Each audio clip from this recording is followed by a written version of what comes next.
राजकारणाची सुरुवात नेमकी कशी झाली? 3-4 वर्षाचा असेल तेव्हापासून शिवसेनेचा भगवा झेंडा हाती होता माझ्या. तेव्हापासून मी राजकारणात आहे. बिडकीनमध्ये असा कोणता विकास केलाय तुम्ही का जो सांगू शकता? का तुम्हाला जनतेनं निवडून दिलं पाहिजे? आतापर्यंत गावांनी सगळ्यांना संधी दिलेली आहे. मी एक नवतरुण चेहरा आहे, त्यामुळे मला एक संधी गावांनी द्यावा. तुम्ही म्हटले की सगळ्यांना संधी दिली, मग ज्यांना ज्यांना गावानं तुमच्या सरकारनं संधी दिली त्यांनी विकास कामाने केले. मुस्लिम वोटर्स जो आहे तो मोठ्या प्रमाणामध्ये बिडकीनमध्ये त्यांनी तुम्हाला का मतदान करावं? बरं, फक्त वचननामे काकासाहेब टेके यांचे असणार आहेत की ते वचन पूर्ण देखील करणार?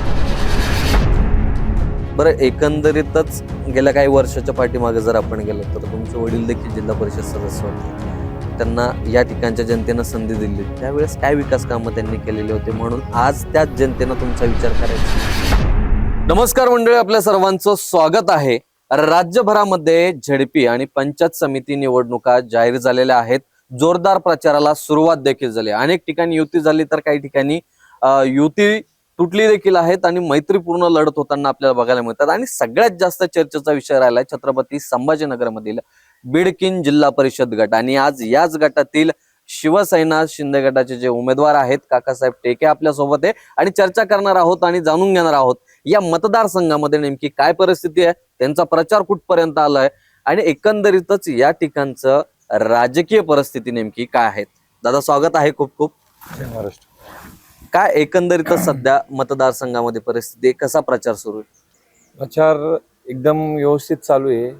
कारण की पैठण तालुक्यात खासदार संदीपान भुमरे आणि आमदार विलास बाप्पू भुमरे यांचं खूप मोलाचं मार्गदर्शन आहे आणि त्यांचे खूप विकास कामे आहे. त्या विकास कामेच्या मुद्द्यावर बिडकीनमध्ये पण त्यांचे खूप विकास कामे आहे आणि या पूर्ण सर्कलमध्ये पण त्यांचे खूप विकास कामं आहे. त्या विकास कामाच्या मुद्द्यावर प्रचार एकदम व्यवस्थित आहे. आणि मी जिथे जातोय तिथे आम्ही आधी 5-25 जण जातो, पण ते 5-25 जण गेल्याच्या नंतर त्या एरियात गेल्याच्या नंतर ते 200-300 लोक जमा होतात.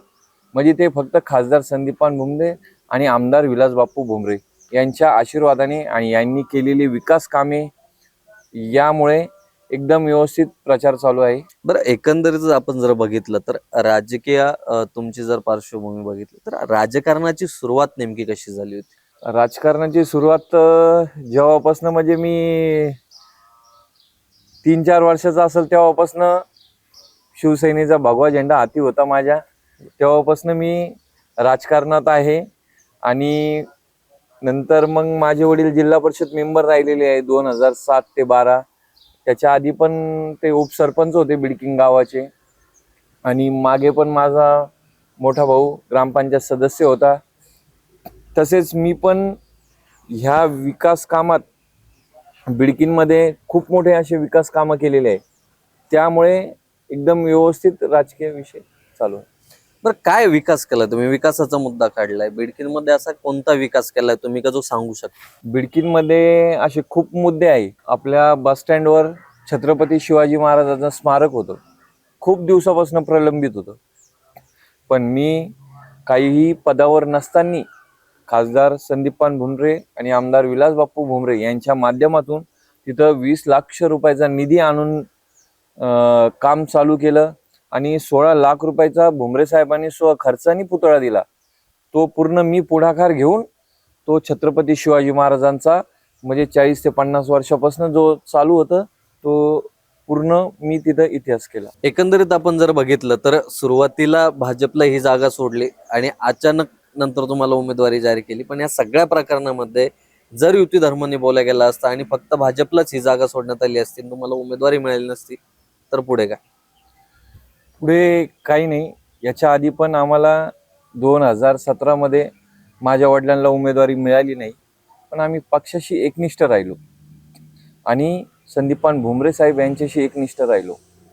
आणि आता ह्यावेळेस पण मला उमेदवारी नसती मिळाली तरी पण मी पक्षाशी एकनिष्ठ राहिलो असतो आणि आमदार विलास बाप्पू भुमरे आणि खासदार संदीपान भुमरे यांच्याशी एकनिष्ठ राहिलो असतो. बर, वाटतंय विजयश्री तुमच्या 100% विजयश्री आम्ही खेचून आणणारच. बर, काय वाटतंय तुम्हाला की काय चित्र आगामी काळात राहील? का तुम्हाला जनतेनं निवडून दिलं पाहिजे? जनतेने निवडून यासाठी दिले पाहिजे की मी पदावर नसताना जनतेचे खूप कामं केले.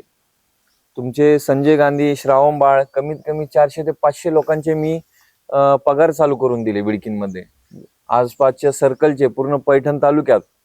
आणि आपण बिडकीनमध्ये जवळपास भांडेच्या किट वाटप केले आपण मुख्यमंत्री एकनाथजी शिंदे साहेब यांच्या मार्गदर्शनाखाली आणि आमदार विलास बाप्पू भुमरे यांच्या मार्गदर्शनाखाली आपण बिडकीनमध्ये जवळपास 5,500 किट या महिलांसाठी वाटप केल्या. आणि अजून विकास कामे म्हणजे शेतकऱ्यांच्या अडचणीसाठी आपण सिमेंट बांधारे बिडकीनमध्ये तयार केले. तर त्यामुळे जवळपास मी इथं बिडकीनमध्ये 5 ते 6 सिमेंट बांधारे तयार केले. तर जवळपास 1,000 ते 2,000 शेतकऱ्यांचा त्यामध्ये फायदा झाला. त्यामुळे बिडकीननी यापुढेही मला निवडून द्यावा यासाठी मी बिडकीनकरांचे व बिडकीन सर्कलचे आभार व्यक्त करतो आणि मनापासून त्यांचं धन्यवाद करतो की मला एक संधी द्यावा. कारण की आतापर्यंत गावाने सगळ्यांना संधी दिलेली आहे.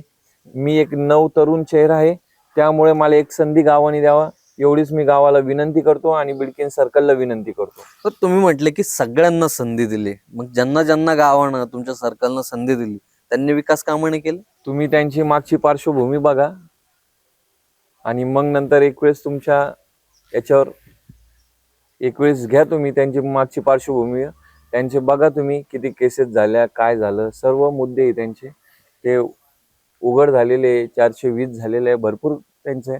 जाऊ दे, आपल्याला त्यांच्याबद्दल काही बोलायचं नाही, कारण की जे घोटाळे केलेले त्यांनी केलेलेच आहे. आपल्याला कशाला कोणाबद्दल बोलायचं. बरं, एकीकडे आपण जर बघितलं तर तुम्ही ज्या पक्षातून येताय, तुम्ही भगव्या कलरचाच गमच्या गळ्यामध्ये घातलेला आहे शिवसेनेचा. शिवसेनेची भूमिका आतापर्यंत हिंदुत्ववादी राहिलेली आहे. अशा वेळी मुस्लिम वोटर्स जो आहे तो मोठ्या प्रमाणामध्ये बिडकीनमध्ये, त्यांनी तुम्हाला का मतदान करावं? मतदान का करावं म्हणजे आम्ही शिवसेना पक्ष असा आहे का तो 18 पगड जातींना घेऊन चालणार आहे शिवसेना पक्ष. आणि नामदार संदीपान भुमरे यांची अशी शिकवण आहे की आपण सगळ्यांना सोबत घेऊन चालणार. आपल्याला एकच समाज चालत नाही, ना मराठा ना मुसलमान, सगळे समाज आपण एकत्र घेऊन चालतो. 18 पूर्ण जेवढ्या समाजाच्या जाती आहे तेवढ्या 18 पगड जाती ह्या आपण सोबत घेऊन चालणारा हा शिवसेना पक्ष आहे. आणि हा भगवा रंग हा शांततेचा प्रतीक आहे. बरं, एकीकडे जर बघितलं तर तुम्ही उर्दू शाळेसाठी देखील प्रयत्न केलेत, वर्गवाढ वगैरे काहीतरी केलीत, ते वारंवार तुमच्या प्रोफाईलवरती दिसतं. उर्दू शाळेमध्ये मी 10वीच्या वर्गापर्यंत प्रयत्न केले. त्यात आमचे नन्हेका पठाण असतील, त्यांनी पण खूप मार्गदर्शन केलं. आम्ही दोघांनी सोबत मिळून 10वी पर्यंत ते वर्ग वाढवले आणि मराठी शाळेचे पण वर्ग वाढवले आम्ही. वाटतं तुम्हाला आगामी काळामध्ये त्याचा फायदा या निवडणुकीमध्ये होताना दिसेल? 100%.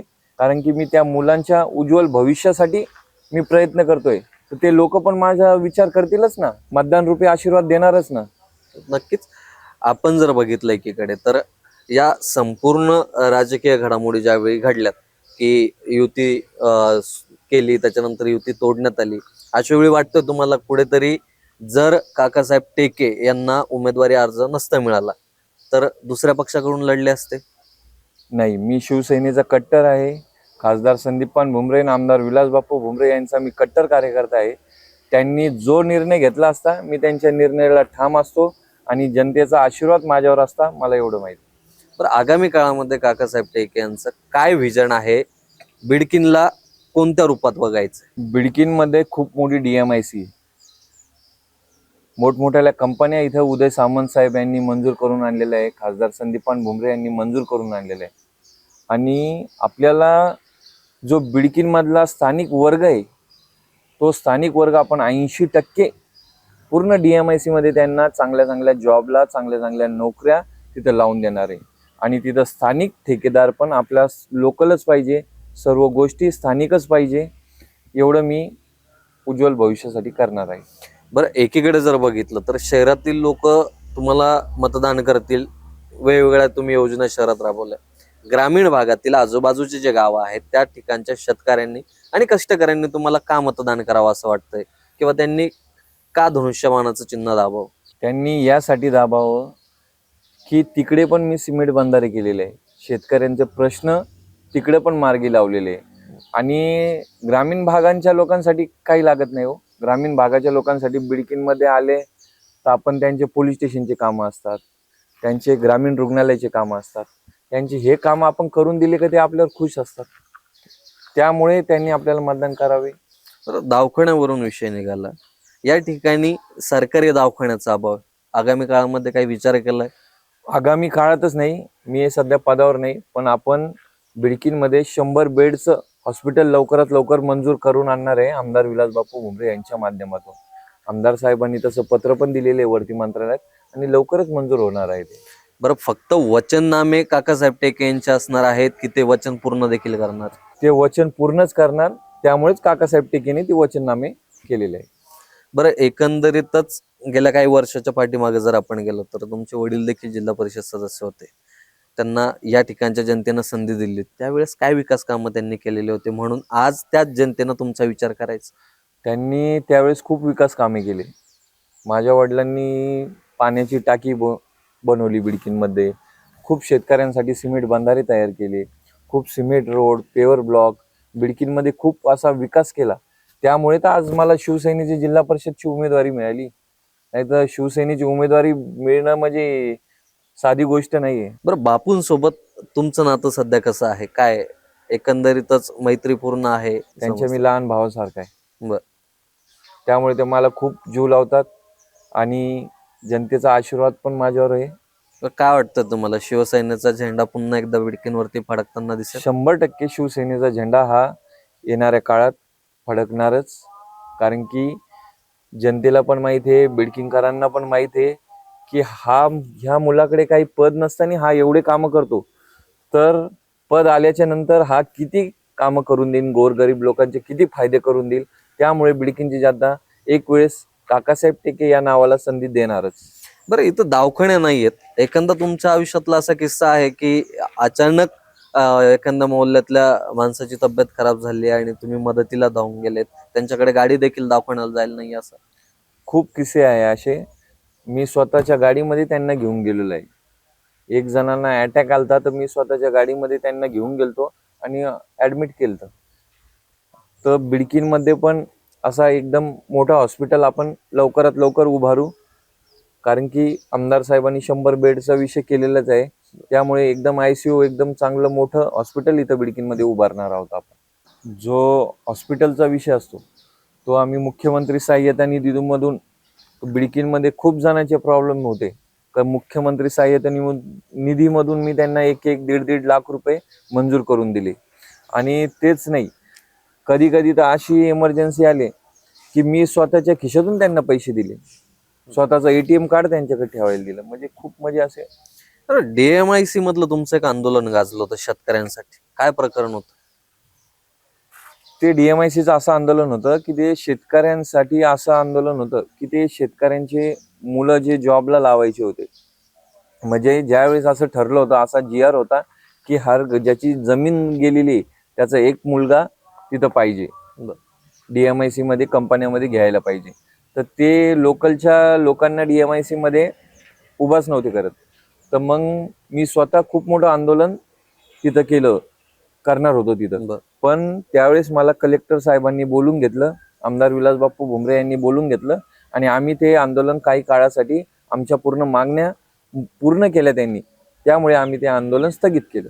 ते आंदोलन अशासाठी होतं का 750 दिवसाची जी मजुरी होती शेतकऱ्यांची, ती मजुरी शेतकऱ्यांना लवकरात लवकर मिळावी. तसेच त्यांचे फळझाडे, त्यांचे पैसे बाकी होते, वर्ग 2चे जमिनीचे पैसे बाकी होते, ते पूर्ण याच्यासाठी आम्ही ते आंदोलन केलं होतं. मग त्यानंतर जे काही शेतकऱ्यांचा प्रतिसाद होता, कसा प्रतिसाद मिळाला? शेतकऱ्यांचा प्रतिसाद कायम माझ्या पाठीशी राहिला आणि यापुढेही राहणारच आहे. बराच सध्या आपला हा जो इंटरव्ह्यू आहे पूर्ण बिडकीन सर्कल मधील सर्व नागरिक बघतायत, काय आव्हान करणार त्यांना? आव्हान एवढंच करणार आहे का मी तुमचा मुलगा आहे आणि मला येणाऱ्या 5 तारखेला धनुष्यबाण या चिन्हासमोरील बटन दाबून प्रचंड बहुमताने विजय करा, एवढेच मी त्यांना नम्र विनंती करतो आणि थांबतो. जय हिंद, जय महाराष्ट्र. तर एकंदरीतच मित्रांनो, आपल्या सोबत होते शिवसेनेचे आणि युवा सेनेचे जिल्हा प्रमुख काकासाहेब टेके.